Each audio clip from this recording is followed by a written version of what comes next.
And reading through your case studies, I tried to basically just find commonalities between them that relate back to the story elements that I talked about last year, which just quickly, I'm not going to go through all of these because in terms of the particular, we can certainly talk about them more in relation to your projects, but the sort of the amount of information I have right now about your projects, these seem to be things that I could maybe speak to that might be useful as a foundational ideas moving forward. So we're going to start first with sequence. And that's because several of you are working with branching story structures. So Abby, David, Lisa, Sylvina, there's a bunch of your projects that you're asking people to start in one place and move in different directions.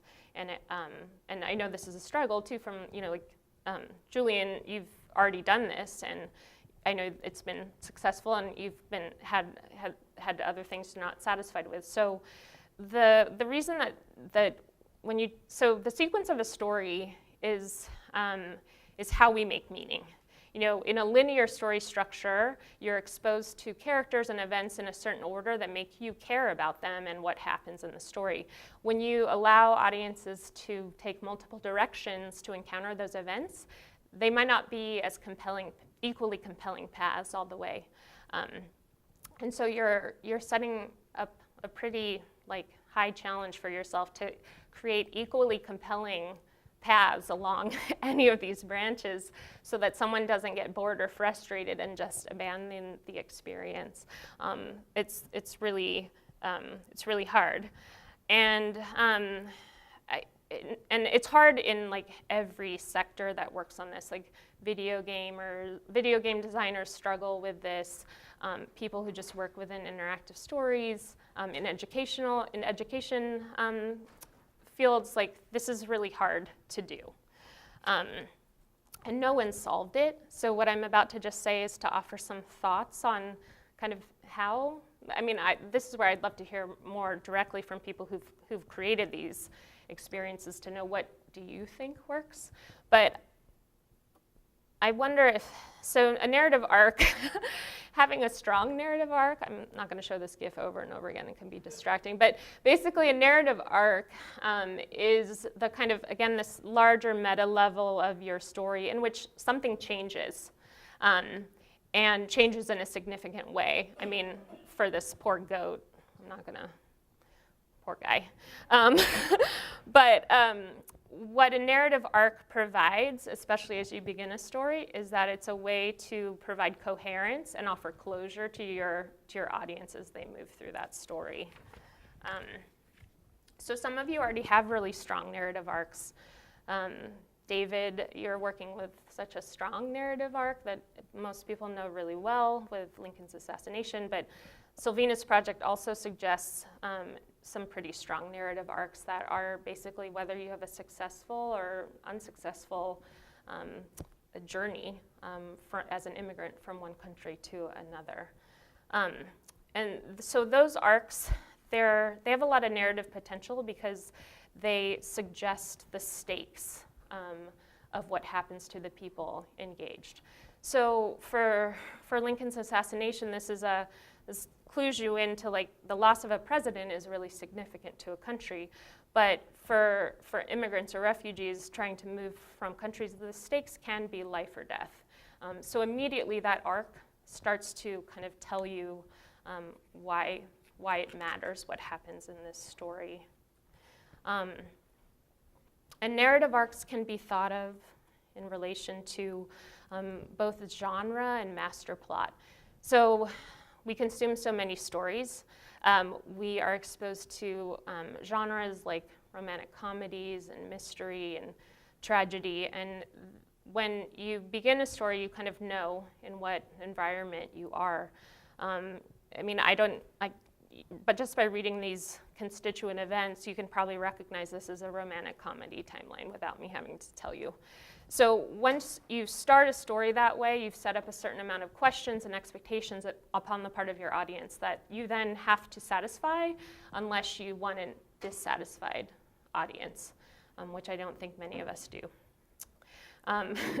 But another way to think about this beyond genre is master plots. This is the hero's journey. This lays out kind of the, you meet a sympathetic hero, there's a call to adventure. Initially out of fear, the hero refuses. They meet a mentor.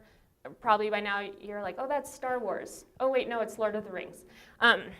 It's all of those things. So the reasons that those stories obviously are tapping into something really resonant in our society. I don't know if that's organic or because we respond to them or because we've been told this story so often that we respond to it. But regardless, there are master plots like David and Goliath, things that you can use to set up expectations, so on.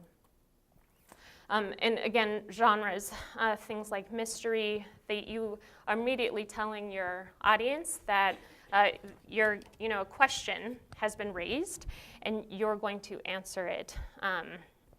And I think, David, you were working with this idea too, and I know this is part of Lisa's project. I was thinking in relation to mystery, though, that in some cases with your projects, you might be working with a narrative arc involving mystery or something else that actually is working on two levels. You have two narrative arcs where, so the kind of content level of David's project with the Lincoln assassination, that's the content level. But there seemed to also be this narrative arc in which you want to change on the perception of the user from interest to oh, I understand or appreciate what a historian does. I mean, I might have been misreading, and I felt like that was similar for you, Lisa, that there's also there's another narrative arc, which is you want to move someone from I don't know what anthropology or archaeology is, but at the end of that story, you want them to see themselves in those shoes. So you're actually working with two arcs, and you have to figure out how do you intertwine them. Good luck. I don't practice. This is where practice, iteration, testing with your audience. Okay. All right. Whoops.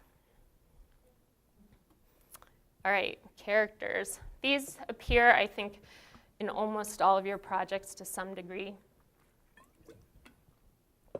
And I know this first one, do your research in terms of creating character. That's a challenge for some of you to know the actual historical figures that you're working with, as Abby just said. But I found in working, I've been developing a bunch of multimedia stories at the Getty, and whenever I got stuck, I realized if I learned more about the person I was trying to portray, that all those added details would help me kind of move forward with how I could construct a portrait of them. So if you can, do more research, and I think ideally we can talk about some more strategies over the next 2 days to how do you address this issue when you don't have specific research. I want to remind you about the difference between flat or round characters can be helpful. This is a distinction that E.M. Forrester came up with, where you have flat characters that are often features of satire and comedy, and they're simple, they're easy to describe, but then you can also have round characters.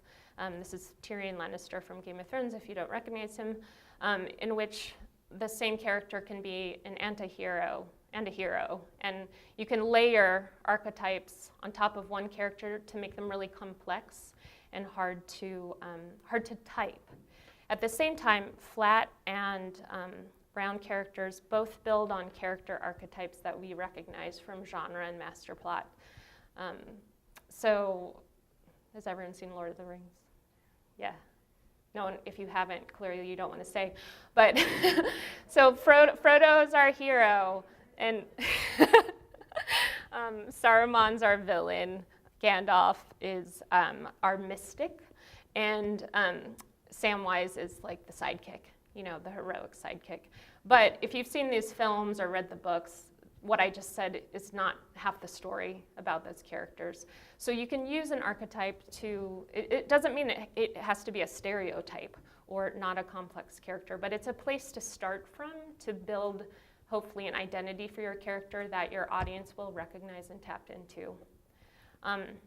And in terms of going back to flat and round, these have different, just because a flat character is not as complex doesn't mean it doesn't have utility in your projects. Flat characters are more blank slates and actually are really useful as avatars because the user can more easily graft their own identity onto that character if they don't have a lot of other detail going on. And actually, there's an Australian storyteller, works in digital, Mike Jones. He has a really great blog. But he talks about in interactive storytelling that he advises actually let me back up, go to this point first. So one thing you're doing with a character is that it's a device to drive a story or an audience's investment in a story forward, since people start to care about those characters and what happens to them. And the stakes can be really large. They can be life or death, or they can be small, like you either lose your summer job or you don't, or you get a star or you don't.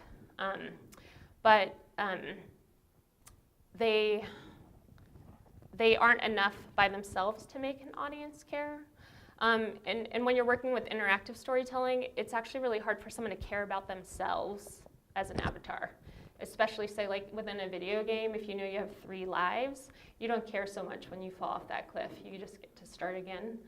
In interactive storytelling, Jones advises that instead of like making a really dense portrayal of the protagonist or the avatar, make the supporting characters really round so that, and this might apply especially to Savina's project, I think, but also probably to Abby's, because there are high stakes for an enslaved person who walks through the wrong door, you know. So can you kind of use very rich portrayals in the people around your user in your project, and that might help people be further invested. 2 more elements I'm going to talk about, one of which is time. Reminding you that there's kind of 2 times that the story works with, one of which is external, which is the amount of time it takes to experience a story, and internal, which is the actual like internal time of the story world, its history and the time in which it unfolds, which might be a lot longer than the 90 minutes that you spend watching a movie. In terms of our projects, aligning these 2 things can be really useful for immersive projects like Elaine's especially, where you could offer, if within a VR experience you're in a room and you have, say, a 2-minute drama play out in first-person audio, and when that ends, then you've kind of launched someone into a storytelling frame of mind in which they know something happened before and something happened after, and it can kind of provoke questions about the actual drama depicted in the kind of story moment. Speaking about time, Amelia, you might want to get to a place. I'm at my last. Okay, perfect. Slide 48 of 48. Thank you.